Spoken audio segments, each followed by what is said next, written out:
So Brian Hurley, he is a lean, I'm gonna say expert.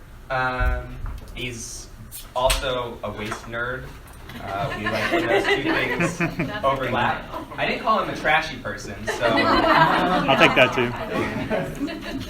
So I'm gonna let Brian introduce himself and take it from here. So let's say thank you to Brian and give him a round of applause. Thank you.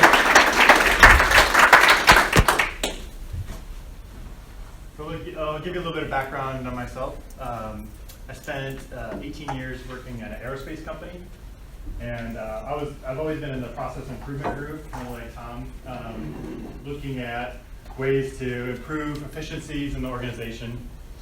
And then probably about 10 years ago, I started looking at some of the environmental problems and issues we had going on, and I looked at my work I was doing. I was like, there's a lot of overlap here with kind of mapping processes, collecting data, looking at the workflow, looking at waste, and sometimes it's waste of time, and then there's waste of materials, and it's like there's a lot of commonality here.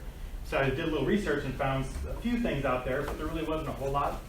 So I started bringing in some of these ideas to the workout where I was at, and trying to figure out how do we address some of these things with like recycling and our energy usage, and it was a pretty good overlap.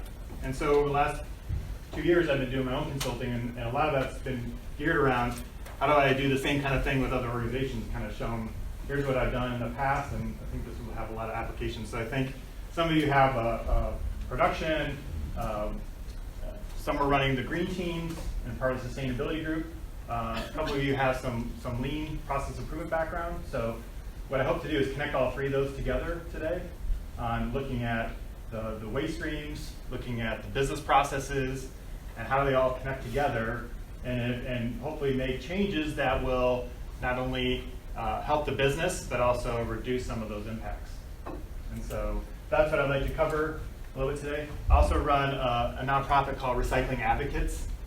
And so we've done a lot of work over the years prior to my getting involved around trying to promote and bring in more recycling infrastructure to the metro area. So that's some of our recycling. At my last company, where I worked at the aerospace company in Wilsonville, we actually went through the Clackamas County sustainability program. And Julaine back there was our contact and person that helped us go through that program. And we went through and got the gold level certification through that. So I know a lot of where you're at if you've been involved in that effort. So that's a great place to start to try to figure out where are we at and how are we doing right now.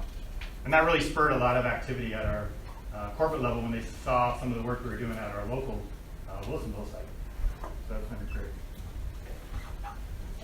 Real quick, some of you mentioned that you have a little bit of work in process improvement. How many of you have learned or taken some classes on lean or process improvement work?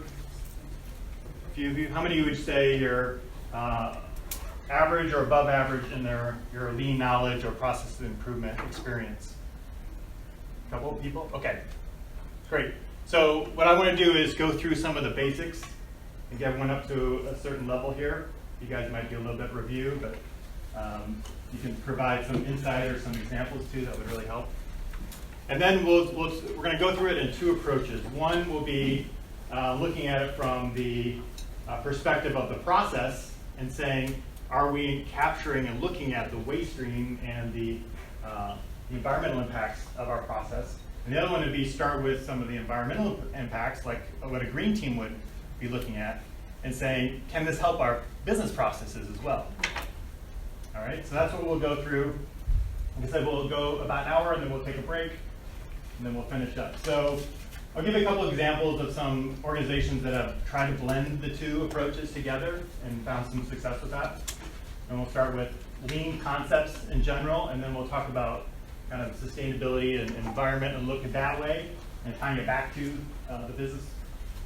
And then a couple of the tools I've seen that they've taken the standard tool set and modified them a little bit to incorporate waste or energy or air emissions, stuff like that. And then some resources and then Q&A. So feel free to ask questions. I want this to be interactive. If you don't want to hear me talk the entire time, that'll be boring. So as things come up, just if you hear examples or you have some situations or if something pops in your head, feel free to just interrupt and ask. Okay. A little bit about myself. So I set up this organization, Business Performance Improvement. My goal is to try to not just, most of my job in the past was around, can you save the company money? And that was great. And there's some good successes I had with that. But there's other parts of this you have to really think about to really do this right. And is this a good experience for the workers too? And sometimes that doesn't get looked at. And some companies do a really bad job and they actually lay off their employees after they make improvements. That's not a good way to run improvements. How would you like to be involved in improvement activity and then half your coworkers are gone and say, you want to be involved in another improvement event? No one would go sign up for that. Yeah. Or you're going to say, I'm not going to tell them about my inefficiencies here because I might lose my job over this. So that's a bad approach to do that. That's not very sustainable. And then on the environment side, are we doing things that make the best decision for the planet? And sometimes we don't always pay for those costs. So what are those externality costs, and are we going to incorporate that into our decision making? So globally, have you guys heard of the Sustainable Development Goals? Yeah, so that's kind of what I keep in the back of my mind in terms of what are the areas that I want to influence in those bigger worldwide level of sustainable efforts. So one of them is zero hunger. Another one is affordable and clean energy, climate action, peace, justice, and strong institutions.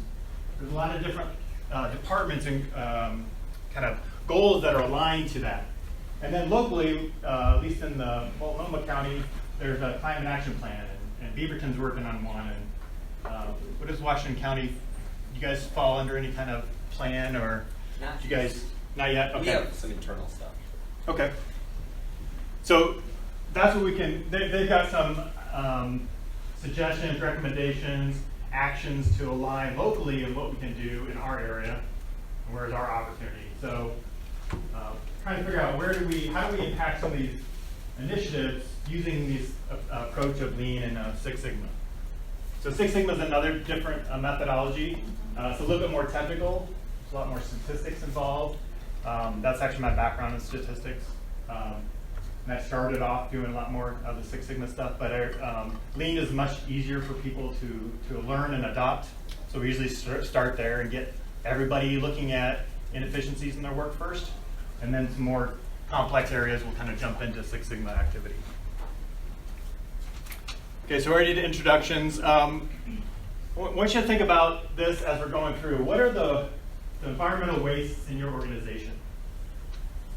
What are the biggest contributors? I heard, Marie, would you say that you guys have the ceramic needles? Grinding wheels, yeah. Grinding wheels. Okay, so some kind of solid waste in your area would be one of your big drivers.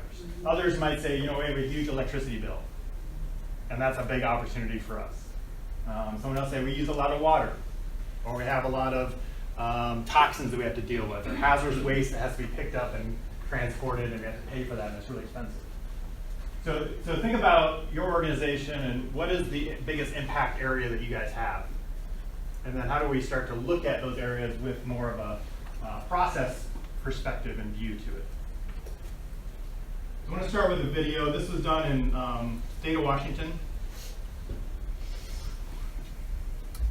This kind of gives you an example of how they brought together these approaches to work with a precision manufacturing company.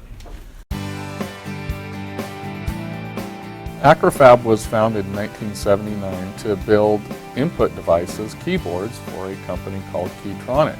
From there we grew the business mostly surrounded around precision sheet metal fabrication. We were faced with challenges in how to reduce waste, improve our efficiencies in that area, as well as really wanting to do the right thing environmentally. So we contacted Impact Washington and asked for their advice, and fortunately they steered us towards the Department of Ecology, and that's how we got our start. Our role in Impact Washington is one of trying to improve or enhance the performance of Acrofab. The work with the Department of Ecology dovetailed so nicely into that because we were able to use the same tools with the same end in mind, and that is to be good stewards of the environment and at the same time look for opportunities to financially strengthen the business. We brought the right resources to bear. It is amazing how closely waste in lean and waste in product value streams align with waste in environmental. There were reservations about bringing the Department of Ecology in and what would the dynamics of that be and how would that work. But once we sat down, that hesitation went out the window because they were really good at helping us figure out what was legal and what wasn't. The tree team, the lean and environment team here at Ecology, we're all what we'd consider, it's like non-compliance, non-enforcement, technical assistance. So we don't have the ability to enforce on businesses. We know the regulations because we work at Ecology. I believe they were a little skeptical at first coming in because of their initial experience with the zero discharge. Our first try was dangerous. It was very expensive. It worked for about 3 hours. Basically got nothing out of it. So until they sat down with us, we would have been stumbling blind again. People like Dusty and Bob were really enthusiastic about figuring out what was really going on in their process, what was the reason that waste was being generated. Became very interested in identifying ways of eliminating waste at the source. And then that became kind of a snowball effect, if you will, for getting better and better throughout the process. The team forming, everyone just had the same goal. When those kind of things come together, that's kind of when the magic happens. Instead of having to treat and move 1,500 gallons of water every week, they were down to 1 barrel, which is 55 gallons. So they're much happier. They're doing a lot less work. It's a real number. We are saving $179,000 a year. We really view this as a win-win project because what ultimately ended up being good for the environment and reducing our environmental waste also was very good for the bottom line. And we were able to achieve tremendous cost savings in the process. Being able to combine Impact Washington's lean experience and lean background along with Ecology's technical expertise and guidance, being involved in that on the front end to help us design solutions and not just come in on the back end on the compliance end makes a huge difference. This was a successful project with tremendous waste savings and cost savings that probably never would have happened if we would not have been able to come together in this partnership the way that we did.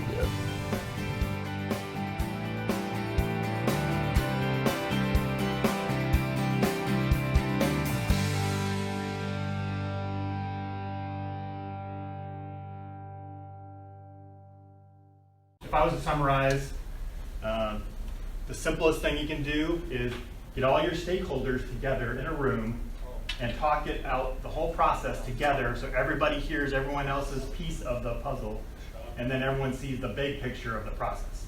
Because what happens is we get into our little areas and we see how we do our piece, but we don't know how it impacts upstream or downstream from our process. And when you get everyone together in a room and everyone understands the whole process, all of a sudden you can see, well, that doesn't make any sense. Well, why am I doing it this way? Or that causes problems for you. Or if I change it a little bit, that would actually make it easier for me. You streamline and really see a lot of opportunities that way. So if that's the place I would start first, is just get all the people and the whole process together and just start talking about where the problems are at. And you'll find some really great improvements there. So we do that.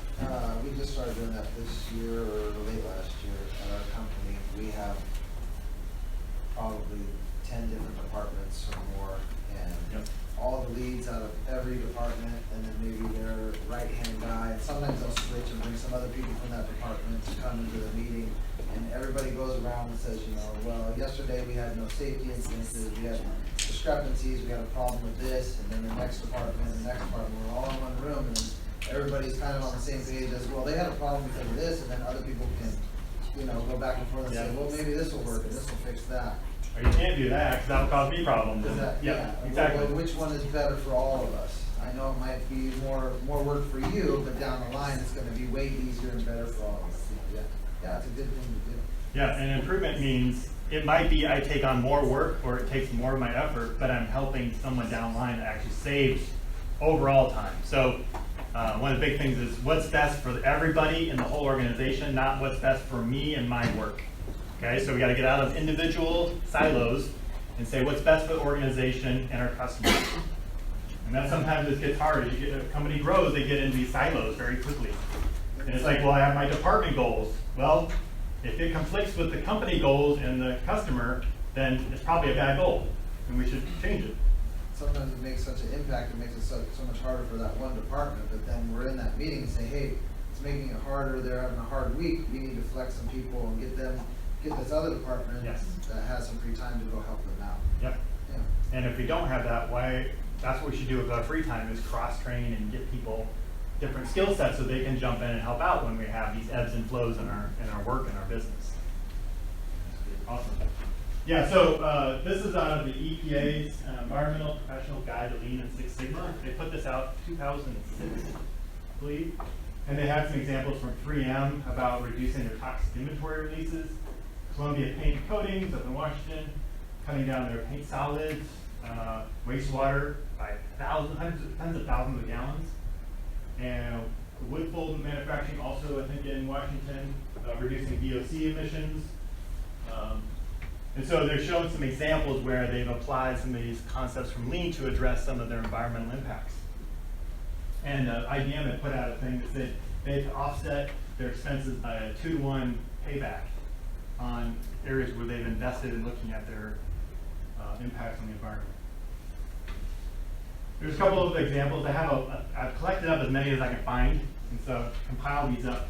But there's different organizations that have done something similar to that, so I can send that out to everybody at the end, and you can look through something that maybe it looks more similar to the type of organization you have, but it can span from government agencies to manufacturers to service processes.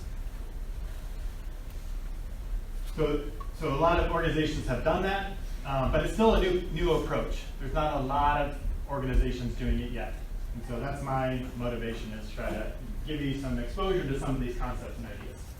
So this is the approach where I'm started with the lean activity that I had at the aerospace company and how we found some environmental impacts and reduction by trying to just lean out and improve our processes.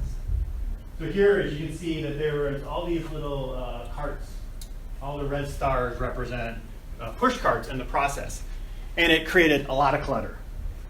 And it allowed us to stack up inventory in our process throughout the area because, oh, here's another cart, grab one of those and stick it on here. And there was no rhyme or reason, there was no limitation to how many carts you could collect. As long as you could find one, then it must be okay.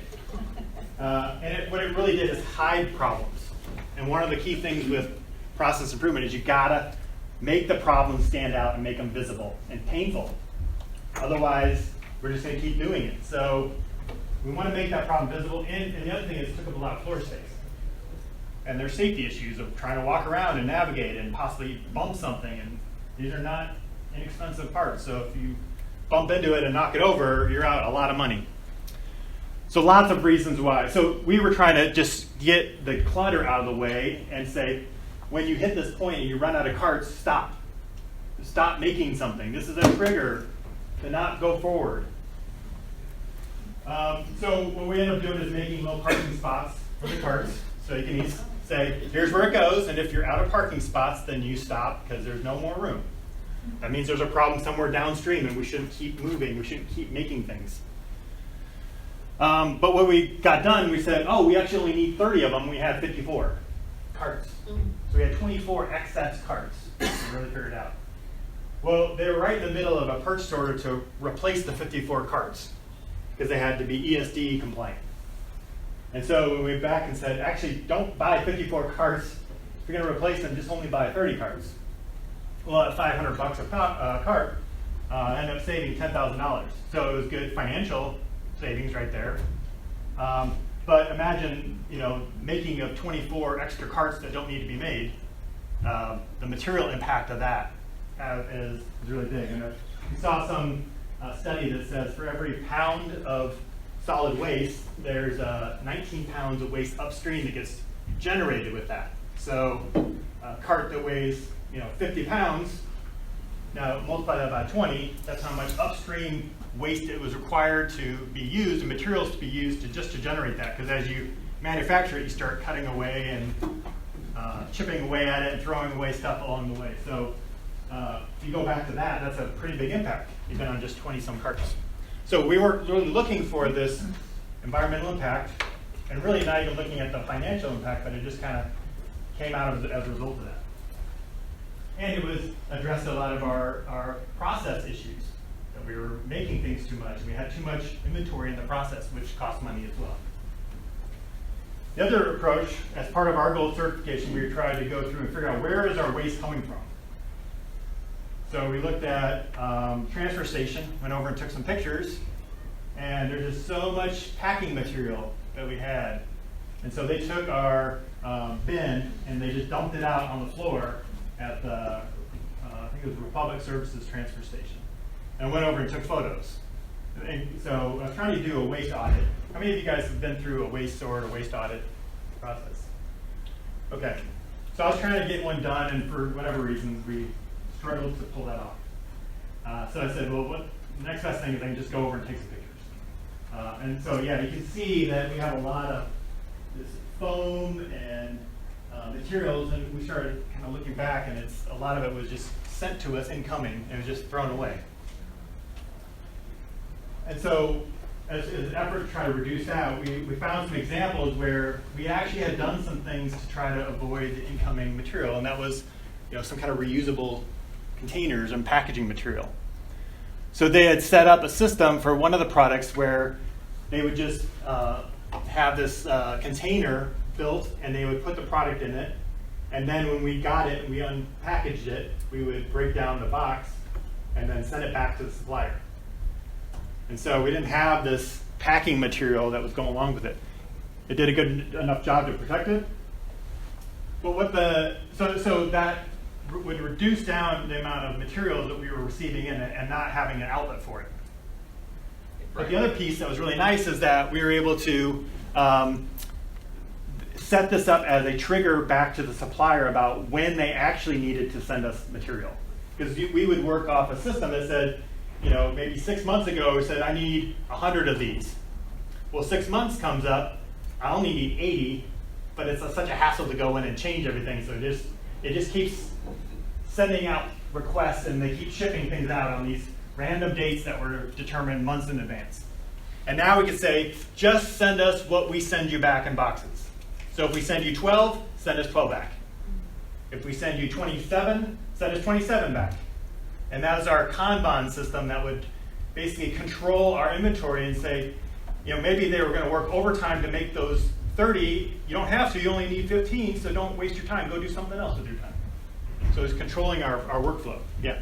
So we see this a lot with businesses that we work with, is the suppliers send stuff that then has to be disposed of downstream.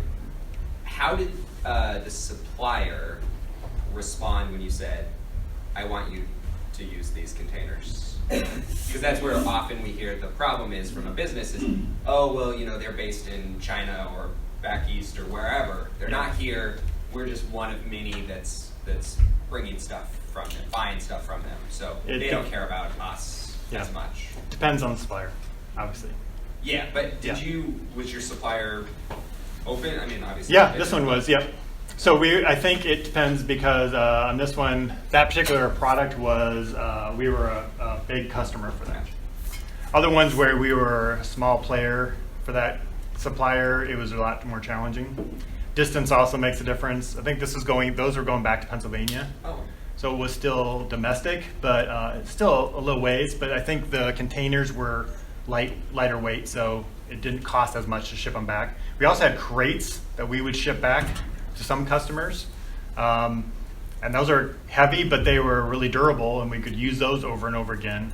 And so, yeah, it just really depended on the product and the supplier. But starting with those big suppliers first. The ones we had more weight with. Yes, those seem to work a little bit better. They're a little more open to that idea. Awesome. Yeah. Isn't there something to say too to the supplier to kind of almost negotiate, like, we're willing to ship this back to you at our cost, and then you don't have to buy a new one to send back to us. Like, That's right. You're saving money. There is some savings, exactly. And try to, work that out and say, all right, we're gonna spend a little bit more here, but it's the right thing to do, and we'll take on this piece if you guys carry this. Yeah, exactly. But the nice thing is really that it, controlling the workflow is really big on the lean side of it. And this was, had a huge benefit in terms of not making too many too early, which throws off the cost. It creates a lot of production disruption that doesn't necessarily have to be there. Nothing more frustrating than, especially you guys in the production side, if you realize that half the stuff wasn't actually needed by your customer right now, and you're busting your butt to try to get something done, and you realize they have plenty and they don't even need it right now. I mean, that would be really frustrating to know that too. So just really trying to say, what is it the customer actually need right now? And before, you don't really have that feedback, but all you say is, the boxes tell me how many return, they tell me exactly how many I need. So it's based on actuals, not forecasts or predictions in the future. Is there another question? Yeah. All I was going to say is that if you have a supplier that you're not the big customer for, the way we dealt with it is we break down all the packaging and we store it, and then we reuse everything. Okay, for another application. Right. So if we're going to go ship something off, if we've got it, somebody will take a whole bunch of the packing stuff and stick it in there that we've got, saved to the side, and then also some of the more bubble wrap ones are recyclable, and there is a place here locally that'll take that if you end up with huge bags full of it. Great. Yeah, so maybe take a separate collection and find a different outlet for it. Right, but cardboard boxes and things like that, we reuse them. We find some other use form, or packaging things up, or having to ship something for a client that they want, and reuse them that way. Yeah, that's great. That's great. Yeah, and I think those are things that some of the green team can drive down. But what they can also, there might be some benefits when you start working with people in the business part of it. They might see some other benefits for some of the solutions you guys come up with. So yeah, incorporating and pulling in the right team of people together will help get some really cool creative ideas with that.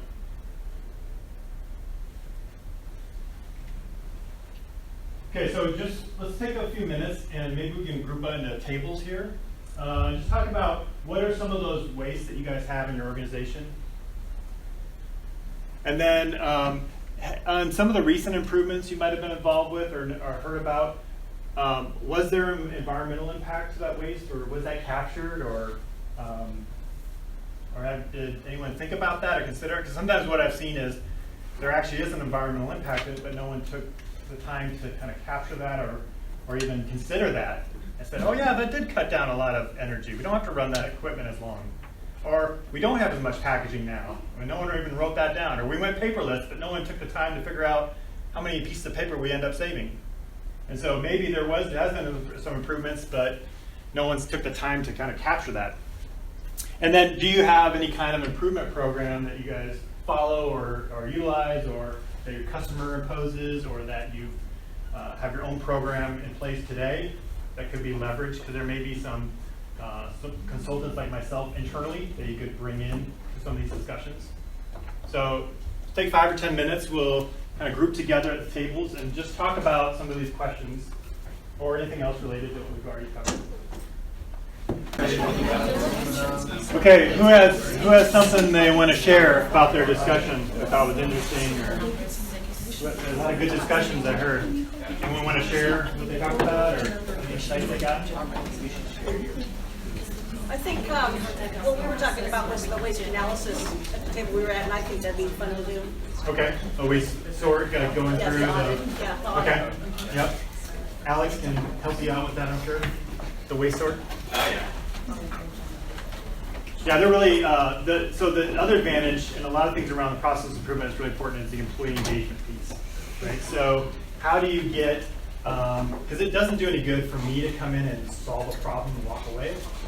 Like nothing changes in the culture, right?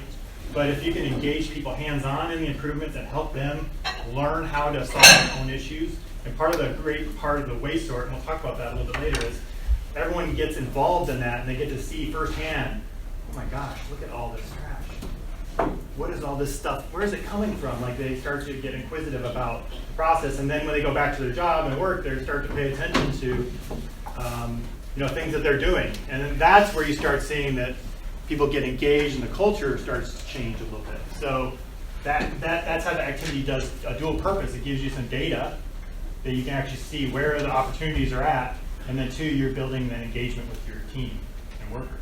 Yeah. I'm seeing this huge correlation. Our company has been around for 60 years, so we're coming out of a very old school mindset into a newer, more progressive position in everything. Yeah. And I am, one of the projects I'm working on, which maybe seems unrelated, but I see so many analogies here. It's my job to train the company on a new CRM database that we have. Okay. Yeah. So it's this kind of the mentality of road construction. It gets harder before it gets better.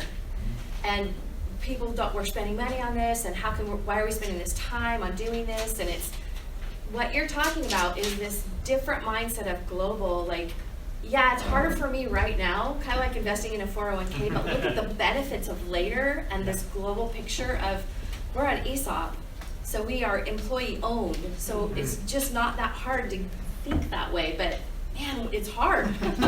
Like, it's this mindset shift that if you just do the simple things, the huge impact that it has down the road. It's just mindset. Absolutely. And it's an investment, right? Totally. It's an investment to do the waste sort. It's an investment in time, but this will pay back for itself in months or maybe even years later, but there is a payback at some point, and so these are the right things to do. And it's hard to carve out that time. One of the first things I'll work with a client and say, how much time are you going to spend on this? And even if you give me 15 minutes a day or an hour a week of just step away from your process and just sit down like we just did here and talk about the opportunities and say, I'm going to spend 1 hour a week thinking about doing my job better or easier or simpler or setting up some time to do this. I mean, that's what a lot of the green team meetings end up being. That's what I ran at the aerospace company. I set up the green team, and just getting people 1 hour a month to talk about this, we actually made a little bit of progress. But if you don't carve out that time to do it, you'll never have the time. You'll never be, oh, finally got through all my action items. Now I can start thinking about these other things. It'll never happen. You'll never run out of things to do. So you have to force that time into your process. Great. Any other insights? Yeah. The conversation for me highlighted just how interconnected everything is and how complicated it can be. But if you get the right people in the room, to your point earlier about who are your stakeholders, then you can make harder changes happen, I think. Or but there's I don't know, I think there's questions between there's the easier route, like, oh, well, we just need to find a recycler, done. Or the harder route, like, well, let's just figure out how we get rid of this product to begin with, which involves so much more collaboration. Yep.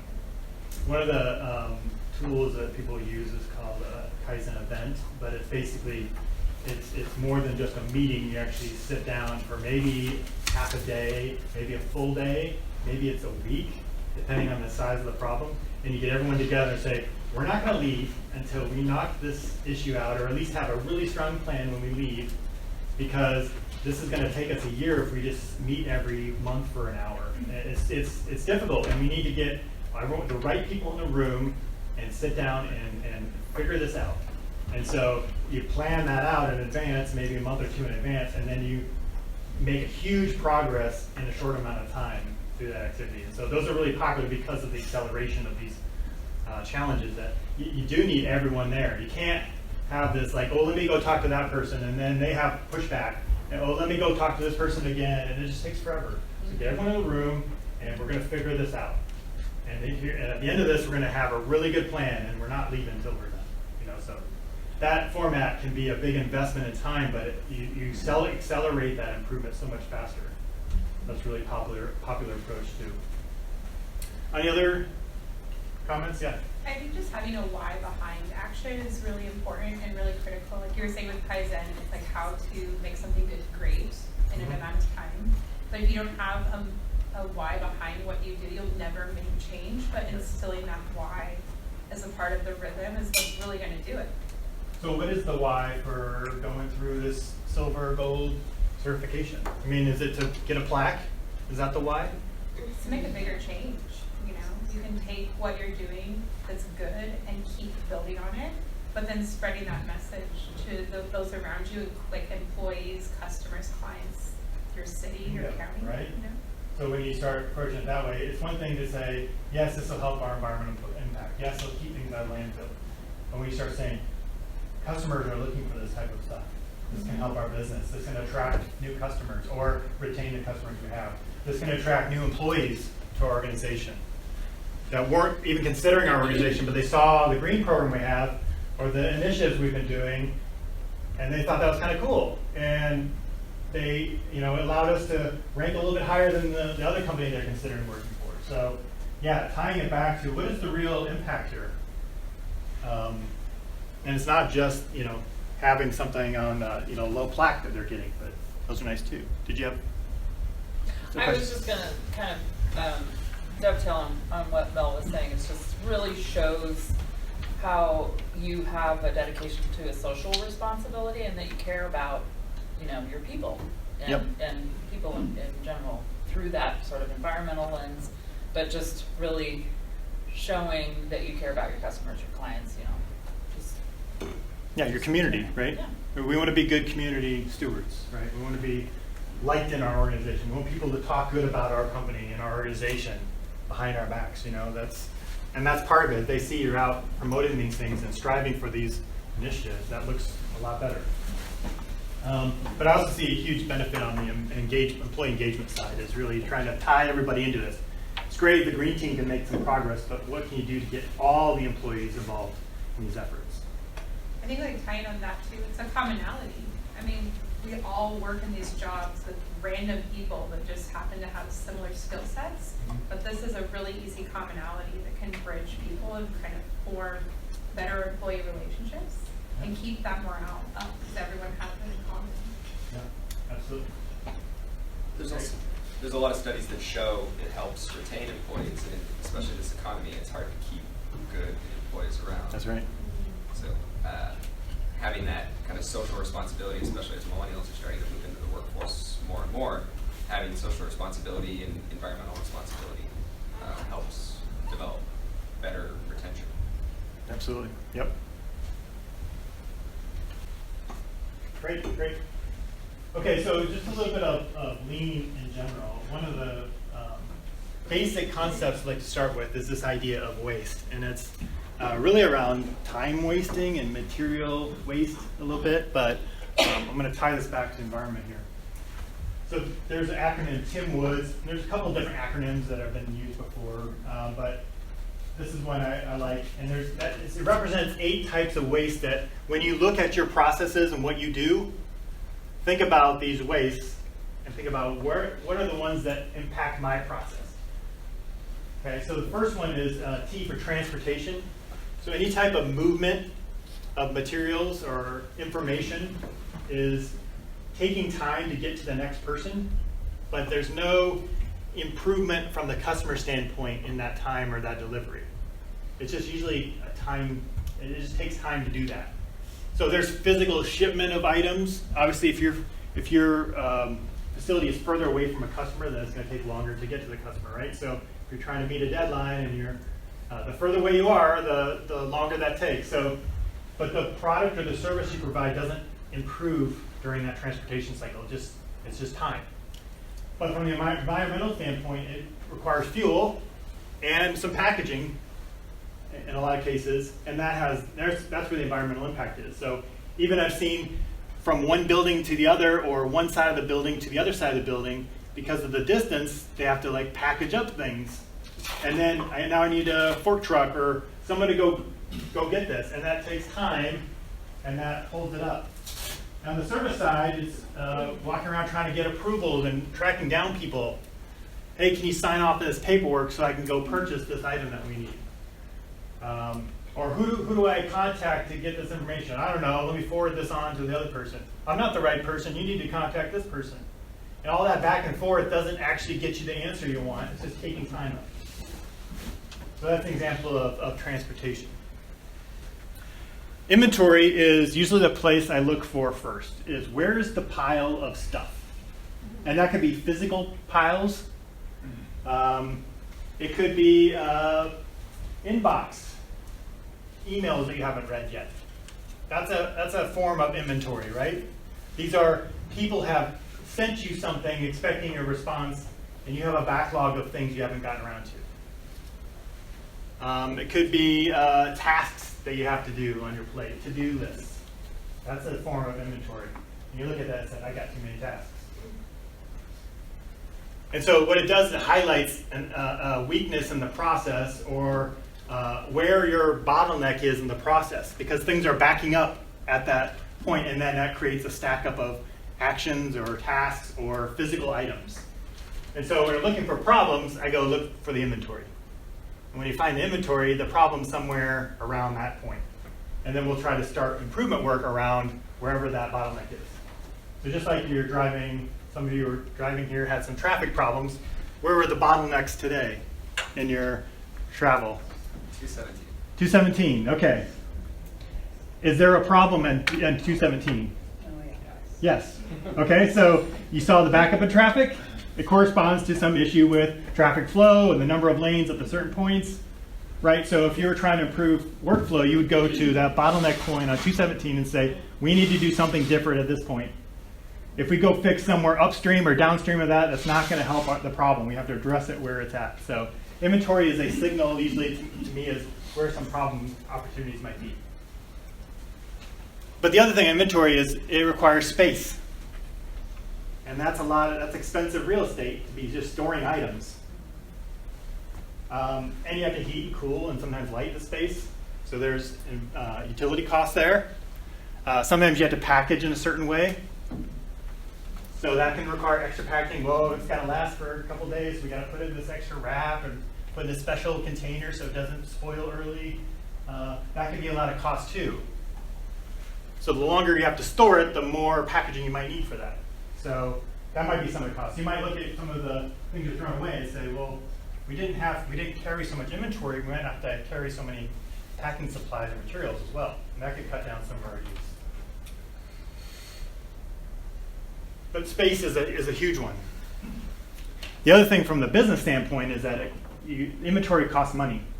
And that means the business has to take money out of their bank account and put it into the storage, into the inventory itself. And that means that money is not available to pay employees or invest in new equipment, pay the rent, those types of things. And so some small businesses actually have customers and they go out of business because they can't manage their inventories very well. And so they're spending more than they're sending out, and they're doing things too early, and they're buying in bulk, and all these things that will end up hurting their cash flow, and they run out of money.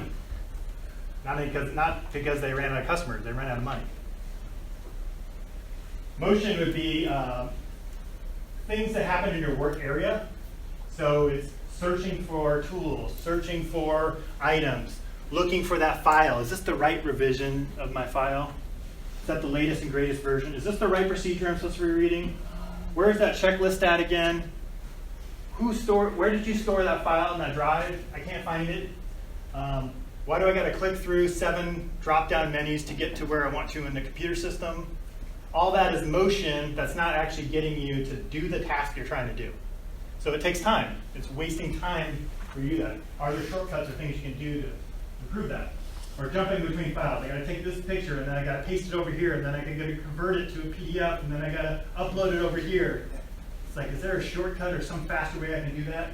All that is not helping me get my task done. It's just slowing me up and delays. And if that happens, you might have to stay late, and then you got to leave the lights on because you got to stay in your office later, and that uses up more time. And maybe I need more equipment to be able to handle all these disruptions and problems, and so I got to buy another piece of equipment to handle that, and that's cost and material usage. So anything where you're reaching, bending. I saw this the other day. Just little stuff like I got to rotate around and grab something, and then bring it back over. You know, it's like, why couldn't that be shifted closer to the work area so there's less bending and reaching and ergonomic type of issues as well. Brian, would this include like where recycling bins are placed, or where like? That could be a little bit of transportation. Could be some of the waste as I'm walking all the way to the end of the conference. So I was at a conference this week, and they had the recycling bin way down at the end, and then all the trash cans are right nearby. You know, and you know what going to happen with that. So that could be part of it, or it could just be, it's closer and it's easier to get to, so I'm just going to go to the first one I see. So yeah, it's a fine line between whether it's transportation or motion sometimes. Usually like the motion is kind of like in your own work area. The transportation is often like between the work areas, so could even be printer, where the printer is located. And then you go back and say, why am I printing this? Do I have to print this? Because all that time going back and forth and then messing with the toner and the replacing the paper and all that stuff, that's a waste of time. It's not getting my job done. Then there's waiting. Just anytime you're waiting for information or waiting for something to get completed, and I'll send out all these slides too, so you'll have them. But trying to wait for everyone to become available to have a meeting. Oh, I can't meet till 3 weeks from now. That means decisions aren't being made, and your customers might be waiting on things. So you look at those from a process standpoint. Is there a more efficient way we can get together and make decisions?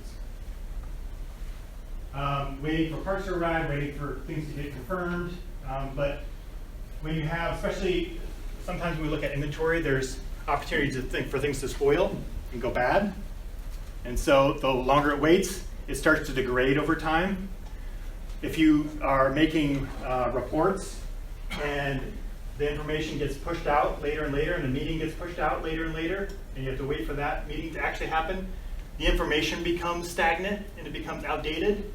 And if it waits too long, you have to like redo the report, update the charts with new information, and that's a lot of extra time. You want to do things once, do it right the first time, not have to go back and fix it later. So waiting can cause other issues like that. It often ties closely with inventory. Overprocessing is an interesting one that people don't often think about. We like to think we're customer focused. We're trying to deliver top quality and the best performance ever, but sometimes we're overdoing it. What the customer wants and what we think they want may not be exactly the same thing. So overprocessing is I'm going above and beyond what the customer actually needs. And that could be overpackaging things. It doesn't really need to be protected that well. It's we could come up with simpler, easier ways to do that. It could be that I'm checking things too often where I don't really need to. Again, we're not saying that you would allow problems to go through or issues to happen or not meet the customer expectations. We're saying you're going way above and beyond what's actually needed. So I had a friend who ran a business, and he would print photos onto pieces of wood. And he had two people that were doing the process of sanding the wood. And one person would complete the task about 2 minutes, and the other one took 10 minutes. And he went and talked to him, and the guy who was doing the 10 minutes was, super smooth finish. It was beautiful. And he said, that's way more than what we need for the customer. Yes, it looks nice, it's great, but this is a 2-minute job, and you're taking 10 minutes on it. You're over-processing it. So this is the minimum requirements you need to do. That's good enough. Stop. Move it on to the next step. And so sometimes it feels like, look, but I'm improving the customer value, but it may not be. Customer might not care. They might not notice that you spend an extra 8 minutes on it. And that's time that's taken away from doing other work. Does anyone have any examples they can think of like that? We overpackaged. We were shipping stuff out, and we just realized that we were overpackaging stuff with crates and putting too much, maybe foam or too much shrink wrap or boat wrap plastic on it, where we didn't need to use that thick of a plastic, or we didn't need to use that much wood, and actually the customer was really happy when we decreased how much wood or how much we were packaging, because they had to dispose of all that. That's right.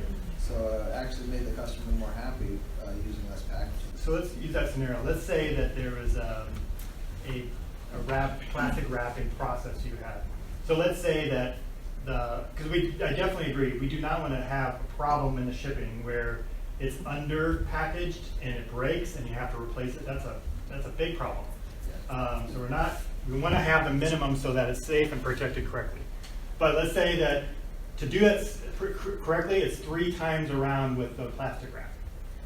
But what if someone in your process says, I want to make sure this is good, I'm going to go 8 times around.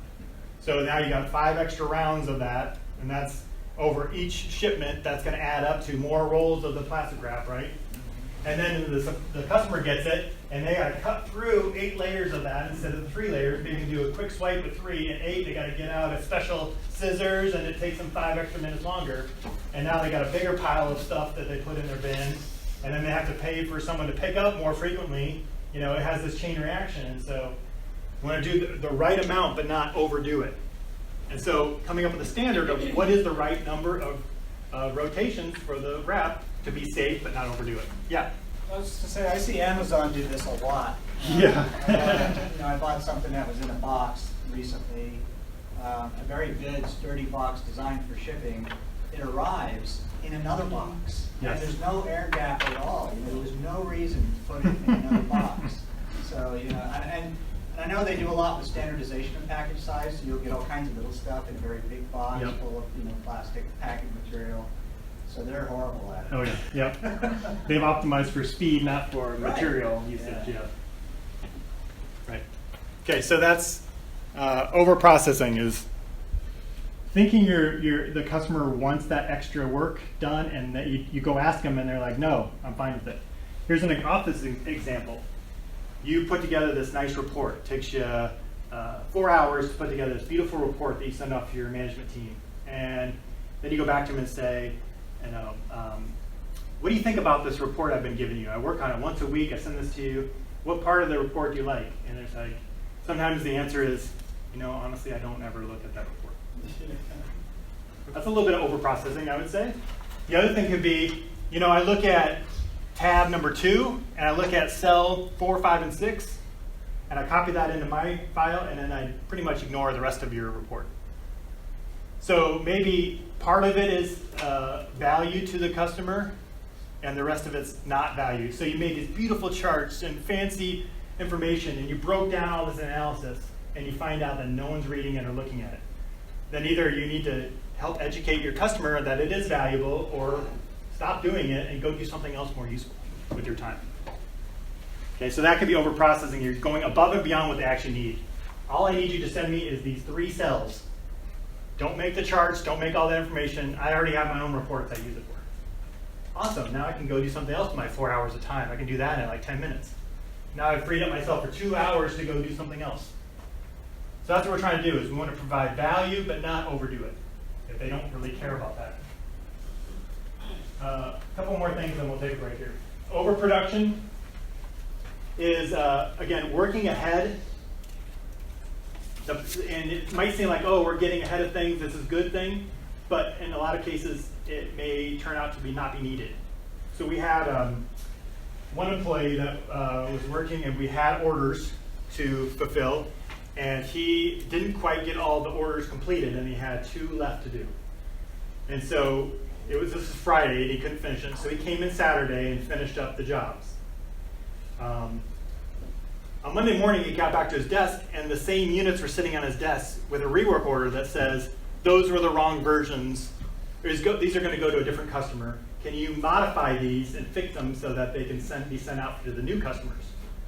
And so he spent his weekend working on these units, and then had to come back the next day for work on Monday to change them back to some other format. And so that was that example was catalyst for the organization changing how they did the ordering, because they would do it on a forecast, and then they switched and said, we are not going to make it until we get a firm order of what that exact is. And so when it gets to this point, stop until we get the actual order come in, then we will work on it and finish it at that point. And so they changed the system so that they weren't overproducing based on these schedules that were made well in advance.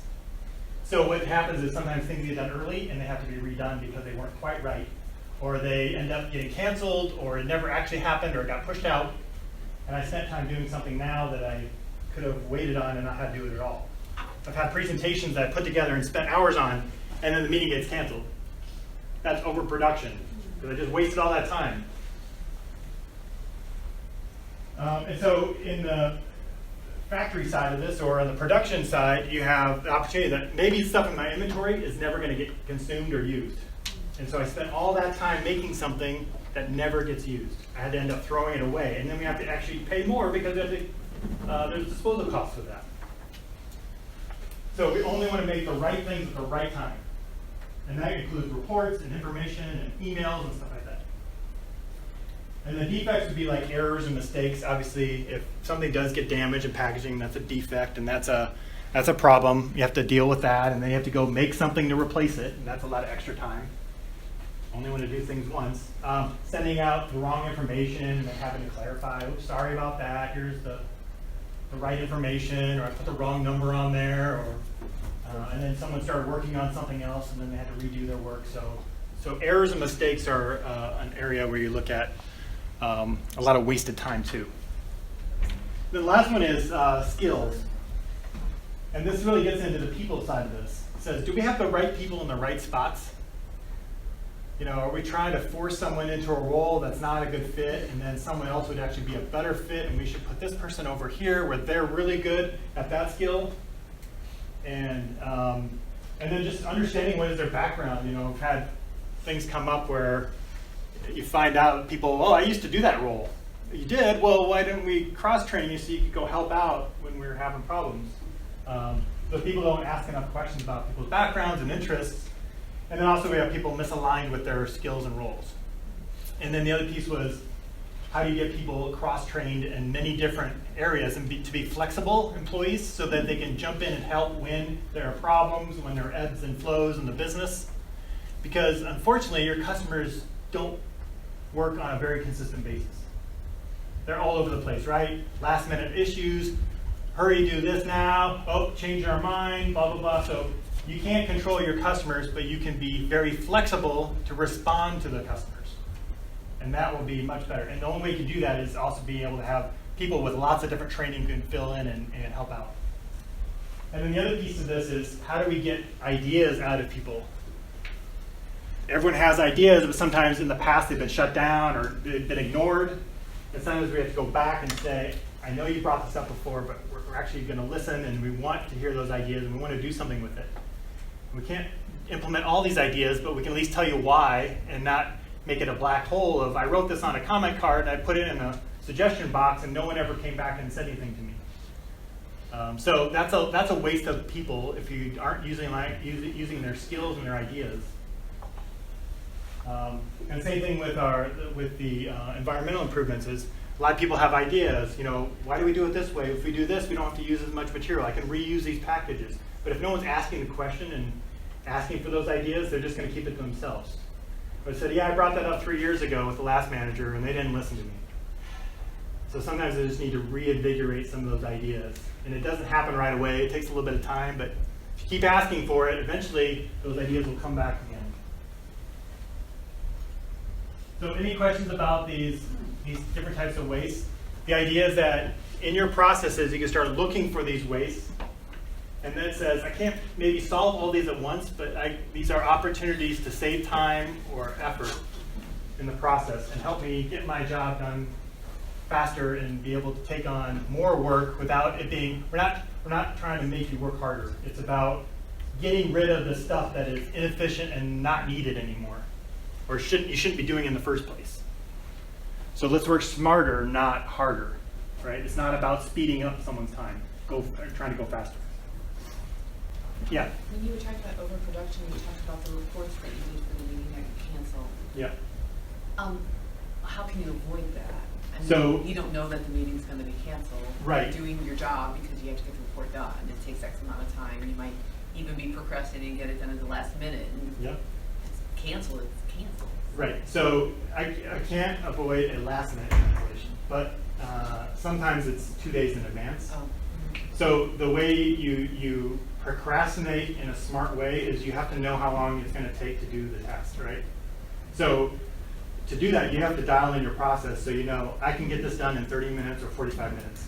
And so first thing is you got to get a process for how you do that test and streamline it and get it going. So, okay, I know I can get this done in 20 minutes. I have a step-by-step process. I use a checklist or something with screenshots of how I do that role. and I've timed myself 3 or 4 times, and I know 20 minutes is enough time. Then you say, all right, 30 minutes before the meeting starts, that's all the heads up I need. I'll run my process, and I'll be done, and then I'll be ready for the meeting. And so as long as that cancellation doesn't happen within the 30 minutes prior to the meeting, I hold off on that I'm waiting. And then probably it gets canceled before that 30 minutes, and you're like, no problem, I didn't even start on it yet. And that's how you try to avoid it, is you dial in that process so you know exactly how much time, and then you try to just give yourself a little bit of leeway right before the process, when it's due, and then you start the process and finish it. But you got to know that it's going to take you X amount of time, because you don't want to be late, right? So you don't want to say, oops, it took 45 minutes, I'm behind now. So, but you have to first get that process smooth with like some visuals, some checklists, documentation of how you do that, and then you're confident in, it's like a smart procrastination, I guess is kind of a way I think about it. Yeah. So you said earlier that you're going to send out these slides to us. Yep. We do a employee survey twice a year. It's kind of a joke because it's the same questions, and there's really some concern about whether it really is anonymous or not, all that. Yeah. But this would be a great thing to put in there, and I think that I want to be sure to get that slide. Okay. Yeah, absolutely. I have some videos where I just go through these same 8 ways too. I could send you a link to that too, so that you could share that. Sometimes they might say, I don't know what motion means or overprocessing. Yeah, yeah. Okay, so let's take a break. We're going to do 10, 15 minutes. Yeah, it's 10:10. Come back. 15 minutes. Yeah, and before folks break off here, I'm just going to go around and place a survey for the roundtable today, just near your spots. So for the next session, if you could just take a few minutes to fill that out before the tour, and then Alex and I can grab these. So we just want to get your feedback, get your ideas, because we love your ideas about future roundtables and other events. So just look for these, and you can leave them on the tables. So the first part was fix your business processes, and naturally some of the environmental processes impacts get reduced as well. If you don't have to wrap it so many times, it saves time, and you have less materials you have to buy and less things you have to dispose of, or your customer has to dispose of. So that's, lean out your processes, you get a benefit just by default almost. This one is now more from the Green Team Sustainability Group going and saying, here's where there's a problem. Can we apply some of these concepts or tools or this framework of these methodologies to go tackle it? So one is kind of business focused first, the other one is now environmental focused. So one of the terms we use is called the Gemba, which is you have to solve these problems at the workspace. You can't sit in a conference room and come up with these ideas. A lot of times they'll be like, let's get up and go look at what's going on with our own eyes, and let's go talk to people who actually work in that area. Let's not try to guess and estimate what they're thinking or what ideas we have. Let's go physically out to the work area and go look at it. When we're talking about the plastic wrap we're throwing away, let's go outside and check the bins and look at it. When we're talking about the wastewater, let's go look at the wastewater itself. Where do the pipes go? Where does that pipe go? So physically going to the work area and talking to the people who actually deal with that process. So it's something that's called a go and see, or a walk of some sort. So we're getting up out of the area, and then we're showing respect too. That's another big important part of this.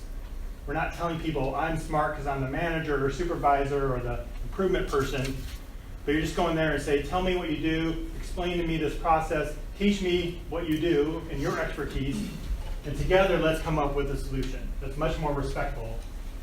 And they might have a lot of great ideas that's never been asked. No one's ever asked me for my improvement idea. Finally. So that concept is really important. And so this is an acronym that I learned at one of the classes I took that's also called WASTE, but it ties into these environmental impacts of water, air emissions, solid waste, toxins, and energy. And so I like to think about those 5 areas and say, what is the biggest opportunity in your organization? And I asked that question earlier. Does anyone want to share what is one of those 5 areas is the biggest for your organization? Is it water? Is it toxins, hazardous waste? Is electricity costs? Yeah. Be solid. Solid waste? Yeah, we build things. Yep.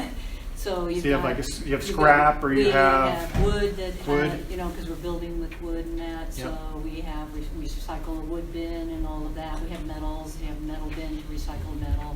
Vinyl banners Scrap and wood. stuff. We have an area where if it's not too small, it goes in there, and you find later on, maybe weeks down the road, all of a sudden somebody goes, oh yeah, I can use that. You know. So, but Okay. it is solid solid. waste. Okay. Yeah. Excellent. It's the highest one. So a waste sort would help you organize that and make a prioritization of here's our biggest number one, here's number two, number three, number So four. the waste audit that we did Waste audit. late last year was really an eye-opener for several things. Yep. Even, you know, what was happening that was people throwing in the garbage that they shouldn't have been. Yep. Yeah. Yeah, so I think taking that data is really powerful to then go, let's go look at the process of how that gets generated. And as we're looking for some of the waste in the business process efficiency part of it, we're going to see that, hey, if we do this differently up front, it can save us all this scrap at the end of the process. Yeah. It on that same thing that it kind of brought my attention on the video when they have those big rolls of foam, the white thin foam to put in between parts or metal and this and that. We have a process in the sheet metal department, then it goes to assembly or weld shop, and then it gets powder coated, and then it gets assembled. Yep.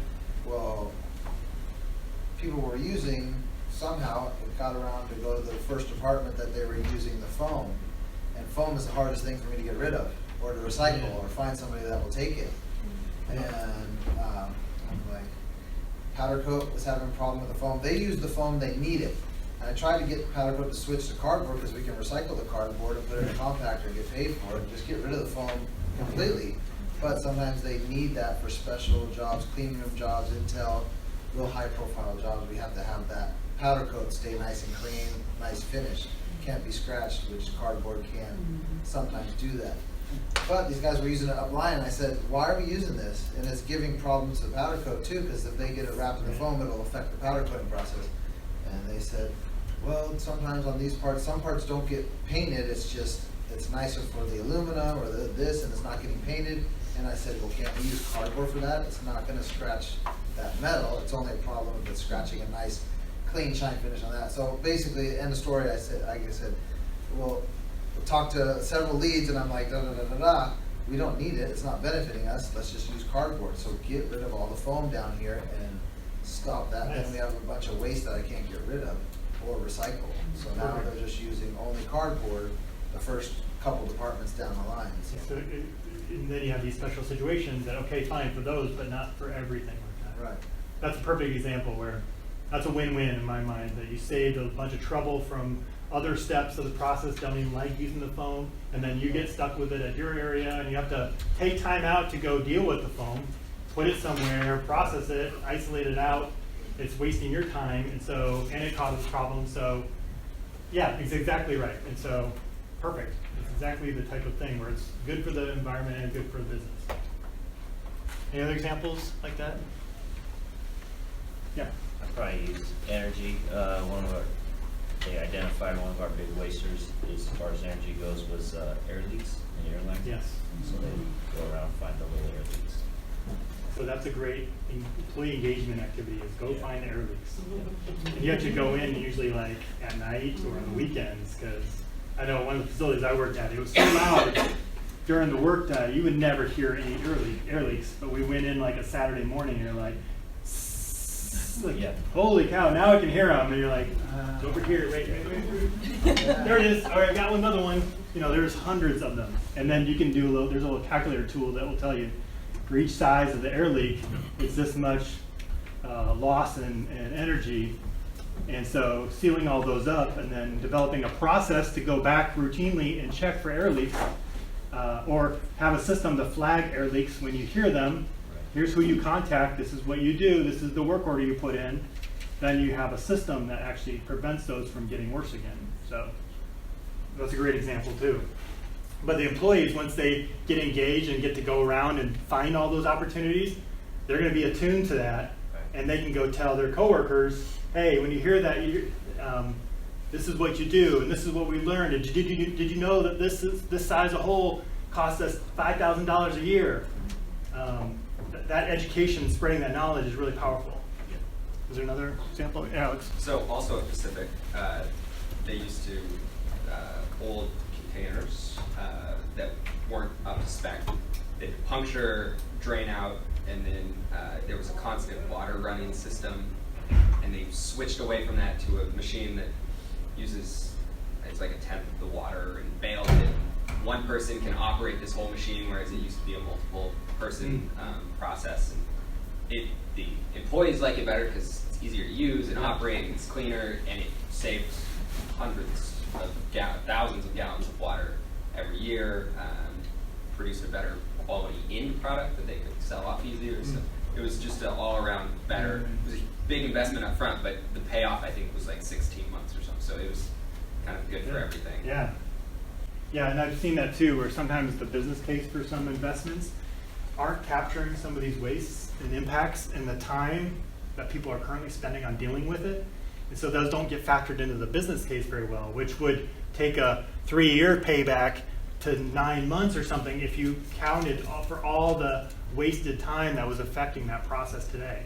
And so these have costs, and if these can be captured better, it can show the full picture of the problem, not just the equipment part of it. It's look at all the things we have to deal with as a result of that whole process. And sometimes those aren't captured in the business case itself.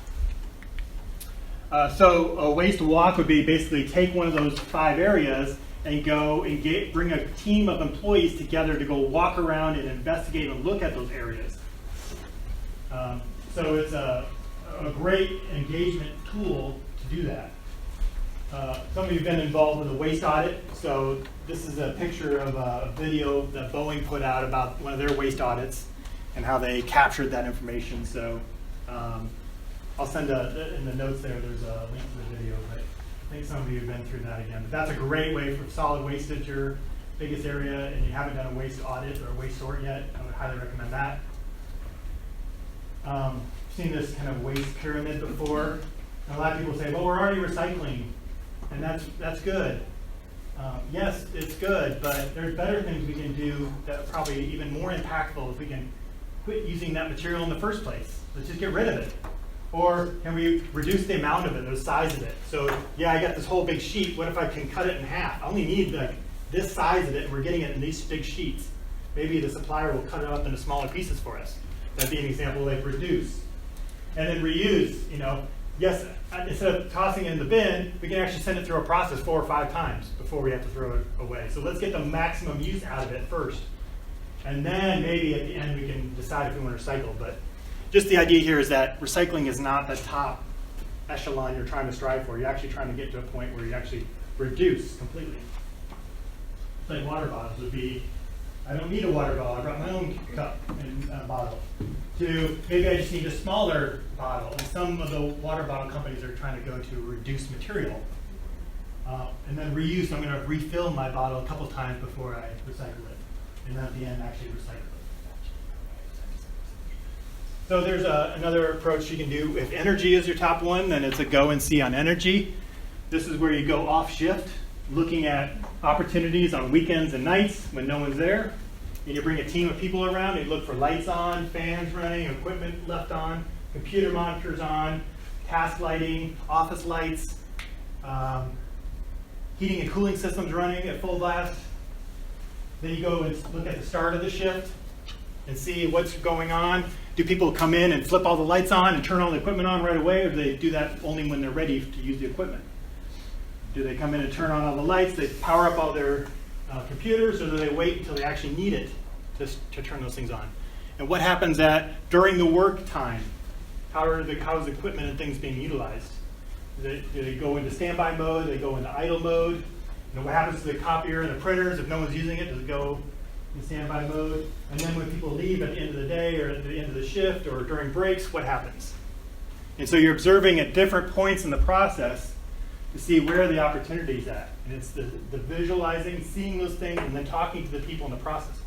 Why do you do it this way? I'm curious. Just educate me on that process.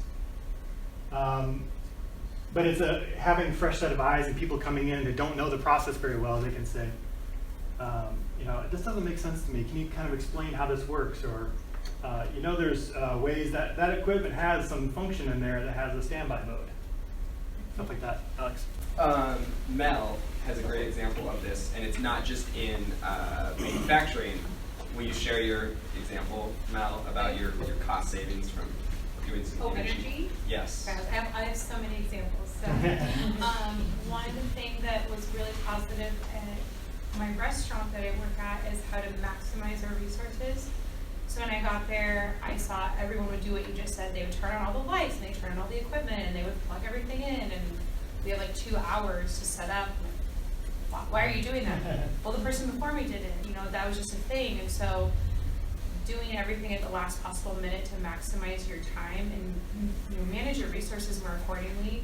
Turning on the lights when it's dark outside. We have a whole restaurant that's all windows. Why do we turn the lights on when it's sunny? Even my boss asked me that. I'm like, we've reduced our electricity bill by over 30% by just these small things every day. Turning the lights off when you leave a room. We have motion sensor lights in some parts of our restaurant. Maximizing our dishwashing to make sure that the loads are full. We're efficiently using the water that we have. Has reduced just the bills, but also is way better for us to have these routines in place with that why behind it. It's been amazing. Great. Awesome. So often people look at the manufacturing floor as the only place where this can be taken care of, but also offices, turning off the monitors and things like that is something that's often overlooked because manufacturing takes so much energy, but there's also all of that energy and waste that comes from the carpet people as well. Cement and the carpet. I just wanted to mention an assessment that we've done. It was actually several years ago, but we have a carpet-heavy organization in the city, over 1,000 PCs, and so we wanted to understand what the data was around just logging off and walking away versus powering the PC down, and it was learning for all of us. It's, at least the machines at that time several years ago, is if you log off and let it go into standby, that hard drive is still spinning, so it reduces the power consumption by about 5 watts, so it might go from 85 to 80.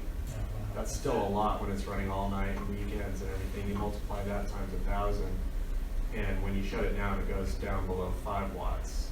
It's still drawing, but obviously much less. The flat panel monitors, when they go into standby, actually they don't use a lot to begin with, and then they go down. So we have a policy to, if you're away from your PC for more than 4 hours, that you shut them down. Getting people to do that is difficult because people like to have their work up when they come in the morning and just shake the mouse, and their work is still there. And so it's a constant education, but it makes a big difference. It was about 30,000 a year that we calculated between powering down and not. And that's so the resources that's not needed. It's not impacting the business. Right? Maybe there's a little bit of startup time, but the savings can pay for that. Right? Great. Yeah. So this is a video that was done at the Citrus Bowl in Orlando on how to do an energy waste walk, or they called it a treasure hunt. Energy treasure hunt. This is a great opportunity. Very simple technique for doing that as well. A treasure hunt at GE is really to sit down and using lean methodologies that we've learned from Toyota Motors Company of applying to the energy streams of any facility, whether it be lighting, motors, compressed air, HVAC. We're going to be looking at, is the right amount of energy being used at the right time, and is it being used in the most efficient way? At Environmental Defense Fund, we're really impressed with what GE has done internally with the treasure hunt over the last several years. And we're really encouraged that it is a method that can produce substantial energy savings in many different types of environments. At a time of climate crisis, at a time of economic crisis, these are savings we can no longer leave on the table. We've identified different types of lighting solutions that we'll probably need to swap out. Identified a lot of hot water tanks that more than likely can be turned off when the events are not taking place. The HVAC water heater team, some of the things we noted is that there's water heaters in every concession, and 50% were on, 50% were off. One of the things we came up with was to convert the press area, skyboxes to LEDs. That'll give it a better lighting option for them. It also would reduce the cost. Record these as opportunities. We'll put them into the system, even if they're not quantified. At least we can go back Monday, see where we are, and then we'll do the quantification on them. So let's capture all this, and then we'll figure out what we want to do on Monday.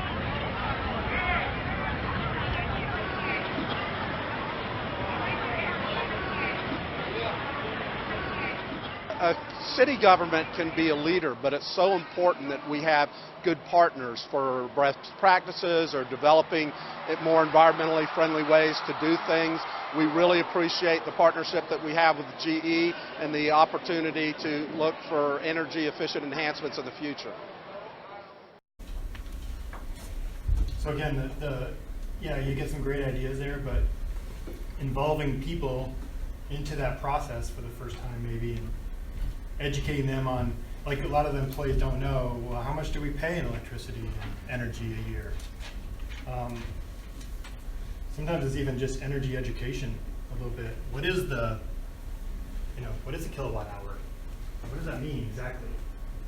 And how much each item consumes, and how much lights cost, stuff like that is really educational for people. So that's the engagement part of this that gets people involved in this. Not just about getting the answer of saving energy, but doing it in a way that's engaging. So this is a process you can follow for doing any kind of like walk process. There's a preparation stage, getting the right people together and finding some leadership to support that idea, to say, we're going to give you time to go do this. This is important to us. What area and what scope are we going to focus in? Is it the whole building? Is it this part of the building? Just the warehouse? Just the office area? Just the cafeteria? What is the scope? Then you actually conduct the event of a series of going out and walking and observing and taking notes on what you see. Then you're gathering the ideas together and kind of organizing them in some manner, prioritizing them a little bit. So these are really low cost, quick, easy things we can do. These are LED upgrades. It's going to take a little longer. We've got to build a business case and propose that. And then maybe take three items and just go, we're going to focus on those three over the next year and try to get those implemented. Because the other thing I've seen is you come up with 200 ideas, and it's inventory, right? Too many things to think about. Is it this one or number 2 or number 7? Oh, we got to re-rank them, and it's just too much to think about. Pick 3. If you get 3 done, that's actually a lot. Usually none get done. That's the problem. So if you only set the bar very small with just 3, it'll have a better shot at actually getting done. Yeah. Actually, the Gerber joined PGE group through the Energy Trust to do the same thing that we're doing now. Are you in the SME program? The SEM program. Yeah, okay. Which they'll provide the training for you, and we're in our 4th month now of going through, and we actually did the treasure hunt and found quite so many items to get through. But what happens is they have a model that you then put your electric usage into. Yep. And then at each month you put that electric into it, and as you're making those changes, you're seeing your electric. The chart starts separating from where you're going to be and exactly. where you were. So if something happens, then you can think, well, what happened on that day that we spiked? Yep. Okay, and we can go back and look at that and correct that situation. But it's a great program through PGE, and they come out and do an extensive training, and then you can carry it on the rest of the years after you learn some of the things that you need to do. Yeah. SEM. Strategic Energy Management. It's a great program. We just started this year. It took me 5 years to get into it. It actually took me 5 years to get buy-in to get it. So I couldn't get my company to do it at the time. I mean, it was just, well. But it's a no-brainer. It's a no-brainer to do it. Right, it is. Well, and then they give you a kit of different items to find the leaks, so you don't have to wait till you shut down. You can go find it. I mean, have a meter with you and go find it, and you don't have to, run around in the weekends and do it. You can actually find it right away and then tag it. Yeah, talk to your facilities or whoever has the electric bill and ask them about that. This is free service that you get. And not only that, but at the end, whatever you've saved, they give you money for it. They'll give you the money that you saved. So you're making money as you're going through the program. So every month there's a deadline of what you need to do, and then every month they give you money for that. For hitting milestones. It is. No, it's a great program. if you Kind of have a commitment. Yeah, it's a, right, Maria's gone through quite a commitment and remodeling this year and also taking on several programs. But it's worth your while, and it's very eye-opening when you start the treasure hunt as you walk through not only the offices but also the production area, what you can find. What we call low-hanging fruit that can be done immediately, you didn't even know about it. Yep. Yeah, I actually have a friend who was a lean consultant, and he's now running the SEM program for Energy 350. And he said that there's a lot of similarities with his lean training and education with this SEM program that he thought was really cool, that a lot of the concepts of, getting people engaged, looking at the data, walking the process, that type of thing was very similar. If you're used to the traditional value stream map, you can see that in this example, they've added in the water usage into the data box. So instead of just taking the traditional cycle time, changeover time, yield, and that type of thing, they've included the environmental impacts in there as well. I've seen some other examples where they put electricity and solid waste tonnage or poundage into that box as well, so that you can see at each of the process steps how much is being generated. In the next example of this value stream map, they've completely removed the timeline on the bottom and replaced it with the amount of water usage as well. So on the far left there, you can see that on the incoming it's 50,000 gallons, and then through the extrusion process 30,000 gallons are consumed. And then 45,000 gallons are going into the next process, and then 35,000 gallons are consumed. And so as you see, the gap between what goes into the process and what comes out makes up a difference there, and now they can track that there was 300,000 gallons per day used, but the process only needs 175,000 gallons, and so that gap of 125,000 is an opportunity to figure out where is that occurring. And if you look at the map, the filling process has the 150,000 gallons starting off, and then only 60,000 get consumed, so there's a loss of maybe 90,000 gallons at that step. And that's where I would focus my attention first for making improvements. Visual controls are a huge part of any process improvement, making things very obvious, clear, color-coded, with signs and labels. That really helps improve the consistency of how the work's done and makes it very much easier for people to figure out where they're at in the process, what the process is, and what's good and bad.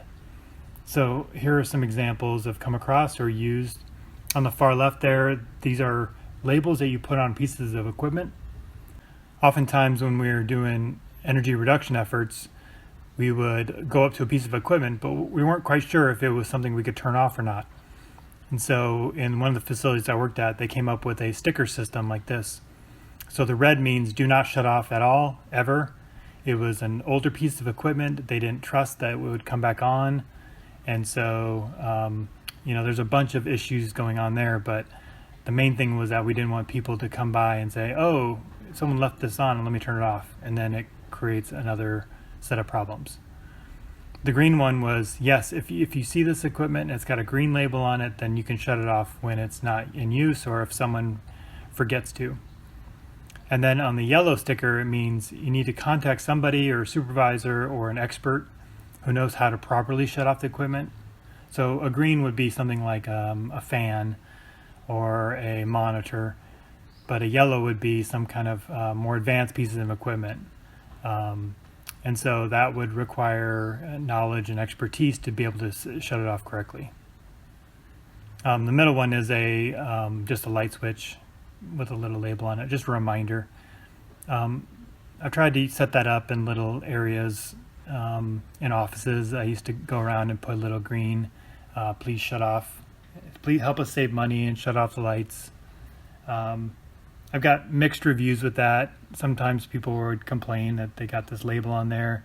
But I did notice some improvements, but then it didn't really work for everybody either. So, but again, it's just another reminder that this is what the company is trying to drive for, and every little bit helps.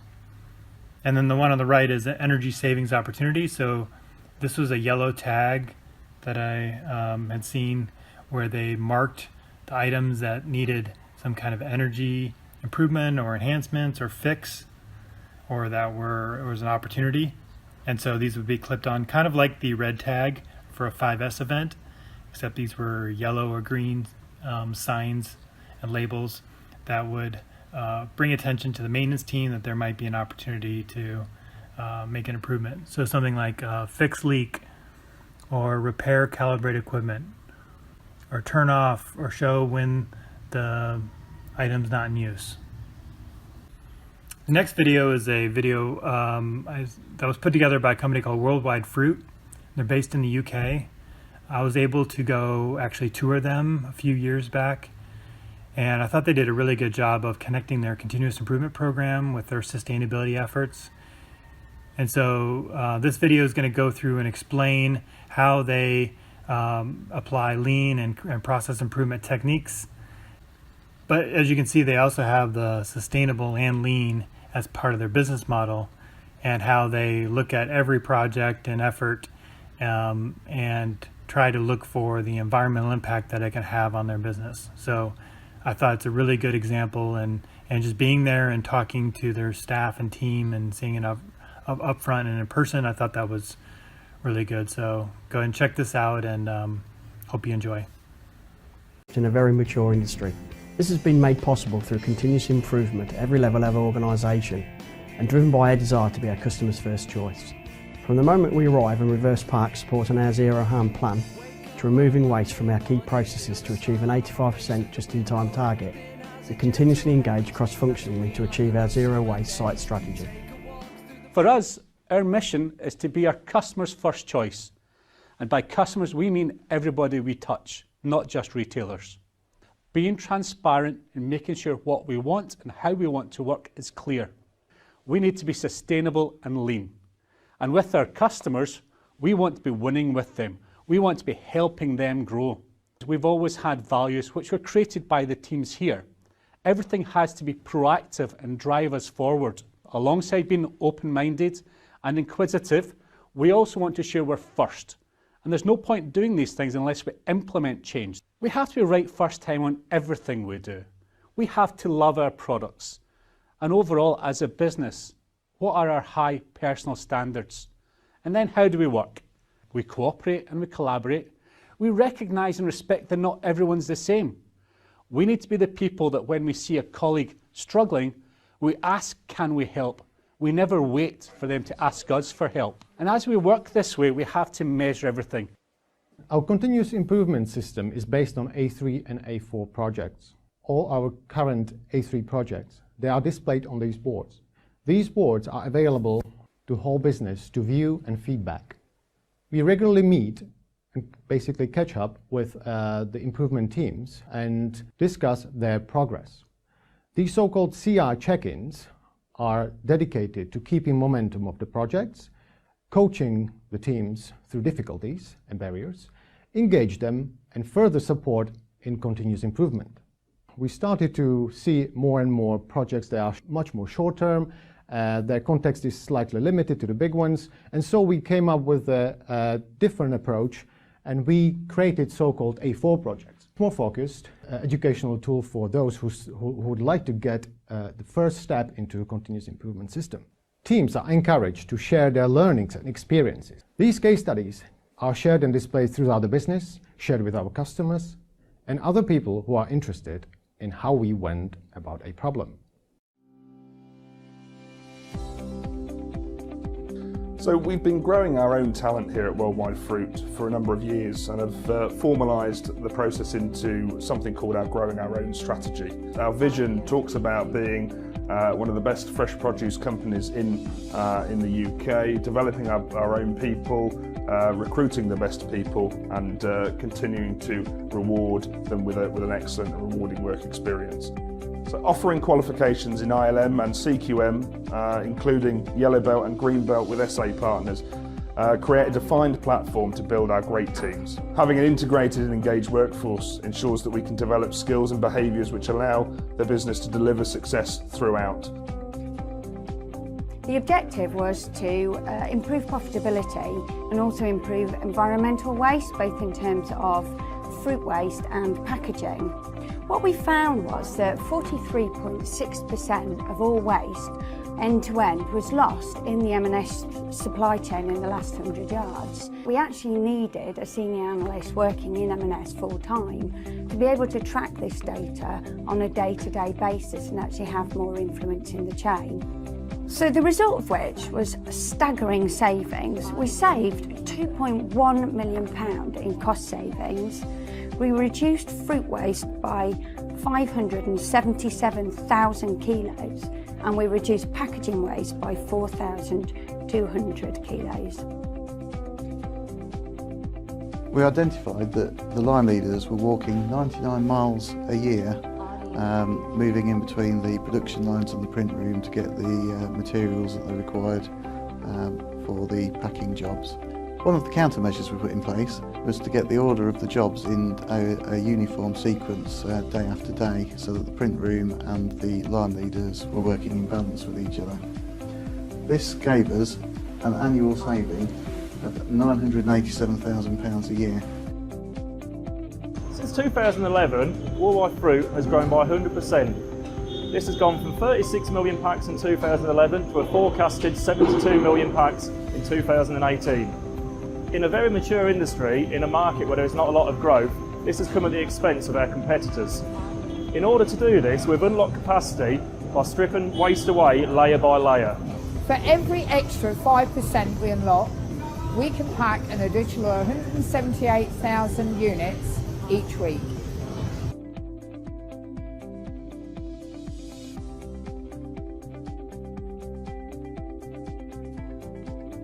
So the growth of Jazz apples in the UK has actually been disruptive to other apple varieties in terms of taste, flavour, consistency, which have fantastic Jazz attributes, and has actually given the consumer a better product and a more consistent product to eat on a day-to-day basis. So I went into it positively, but then I became quite defensive, because in the first 3 or 4 sessions I had people almost telling me I was doing that wrong, I should need to look at things in a different way, which I quite personally found it hard to take. But I slowly saw the benefits of the lean thinking, the lean attitudes, and also the lean processes. So I began to look at things a lot differently, changed the way I viewed problem solving in my life as well as I did in the workplace. Lean is not just something operations do, it's how we do business at all levels, and our growing our own strategy emphasises our cross-functional nature towards CI. Today, in this financial year, they're set to hit around £158 million revenue, significant growth in both revenue and profitability, and that has been underpinned by a significant improvement in the culture and their ability to create a system of continuous improvement. You only need to go to the shop floor and ask at random any employee about continuous improvement to see what depth of culture they have created in their company. Next, let's take a look at a few resources. On this slide, you've got an environment, safety, and health lean event checklist. So this handout is useful for anyone who is in the ES&H group but cannot attend or participate in all the lean improvements. And so what this is intended for is for the teams to go through and really determine, do we need to bring in our ES&H specialist or manager to help us at this point? So it kind of gives them a list of questions they should consider. This is really important because sometimes I've been involved with events where they weren't involved early enough, and so the team was ready to go move a piece of equipment to maybe set up a U-shaped cell, and they later determined from the ES&H that it couldn't be moved because there's a permit and there's an air vent for that equipment, and it's not something that they could easily change. They have to go get an update to the permit or get approval, so that really would cause a delay in the process. So that would have been nice to know up ahead of time before the team spent a lot of time moving, trying to reconfigure where it should be located, and instead it could have been either figured out ahead of time and gotten the approvals, or at least the possibilities of where it could be moved, ahead of time, or just take that off the list as something that's out of scope. The second one is 10 tips for greening your 5S event. So this is where before you start a 5S event, you should go through these tips, and gives you ideas for what to consider to help make the event a little bit more green. Oftentimes this turns into a just throw everything into the dumpster, and that's not the best way we should be using that. The third one is tips to green your lean event. Lean events are also a great opportunity to improve your process, but when there's food involved and there's lighting and materials and supplies and all these things, then it can also have a negative impact on the environment. And so we put together some tips and tricks for how to minimize your impact on the environment while doing a lean event. Here are some good books that are on the topic of lean in the environment that you might want to check out. Lean and Green, Creating a Lean and Green Business System, Six Sigma for Sustainability, Green Your Work, Green to Gold, Lean Sustainability, Green Manufacturing, Green Intentions. These are all tied in with these topics. So some are specific to tools, others are more about philosophy, theory. I definitely encourage you to check some of those out. The EPA Toolkit are a series of booklets that were put together back in 2006, and they cover different topics, and the idea was that they were connecting how lean concepts can be used to improve the environment, improve the climate, reduce chemical usage, reduce water usage, and also work with existing Lean and Six Sigma professionals like myself to expose them to some of the opportunities on the environmental side. And so that was really helpful for me to see these booklets and read through them and get more familiar, because I didn't have a lot of background on water and chemicals and electricity and things like that. So those are free to download from the EPA website. So to summarize, when you focus on lean, you can often get some free environmental benefits or greening of your business. When you focus on the environment, it often leads to becoming more lean in your processes. Those are some of the examples I went through earlier in the training. So using lean can help not only address environmental issues at work, but it also can be used for societal issues in your community, such as homelessness, hunger, childhood education, any issues that are going on in your community. There are lean techniques that could be used to assist with that. And I'm involved in a volunteer group in Portland here that is assisting with some of those issues, working with donation services, doing a little work with homelessness, done a little bit of work with early childhood education, and our group is called Lean Portland. If you're interested in learning about the work we're doing on a volunteer basis, you can check them out at leanportland.com. The Environment, Safety, and Health group can be heavily involved in these efforts by using more of a bottoms-up approach, because they're usually more involved in what the actual processes are, and they can help the teams bring up ideas. And the facilities group can do a lot of work on the top-down approach, because they're looking at the utility bills and spend, and they can look at more infrastructure or capital-intensive projects that can really help the environment. There's lots of great books and resources available. I've also got a website that has a lot of this information that I've collected over the years and what I've found online. It's at lean6sigmaenvironment.org. In this training, I talked primarily about lean. My background is actually pretty strong on Six Sigma, and there's a lot of great tools for improving the environment on the Six Sigma side as well. I've done some stuff around electricity reduction through statistical modeling of the energy usage. And so that's another great tool set, but it's a lot to introduce into a short class. So I wanted to stay focused on lean, and when I work with clients and businesses, that's where I start as well. As I start with lean, and then I slowly introduce Six Sigma when specific problems come up where that tool set could be helpful. There's some other free training available. Last 2 years, I've been putting together a wasted food workshop. So if you go to that link, you can find the 4 classes that I taught around Lean and Six Sigma and how they can be used to reduce food waste. And I also put together an online course that talks about some of these concepts but expands a little deeper into some of the tools. It's called Lean Six Sigma in the Environment. And so that's another free course you can take through Thinkific, and follow that link and you can learn a little bit more details if you found this pretty interesting. And these are the other websites. The first one is my consulting website called Business Performance Improvement at biz-pi.com. Earth Consultants is the website I mentioned that is at lean6sigmaenvironment.org. I also have a website dedicated to Lean Six Sigma connected to people and to nonprofits and social and community issues. That's at lean6sigma4good.com. And then there's the link to the Lean Portland local volunteering group where we work with nonprofits in the Portland metro area. And then I'm also involved in a group called the Institute for Industrial and Systems Engineers.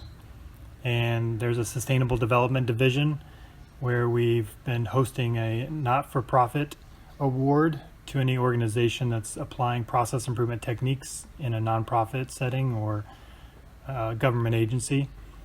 And then every year at our annual conference, we do a volunteer improvement project with a nonprofit in whatever city that we're at. So I had just gotten back when I did this training from Orlando where we had done a project. And next year we're going to New Orleans. So that's been pretty fun engagement. So here's my contact information if you want to reach out and connect with me. I'm on LinkedIn, I'm on Instagram and Facebook. It's BRION, so there's not many other Brian Hurleys, but that spelling. And I'm based out of Portland, and I'm happy to connect and talk to you further about this topic that I'm really passionate about. Thanks for your time.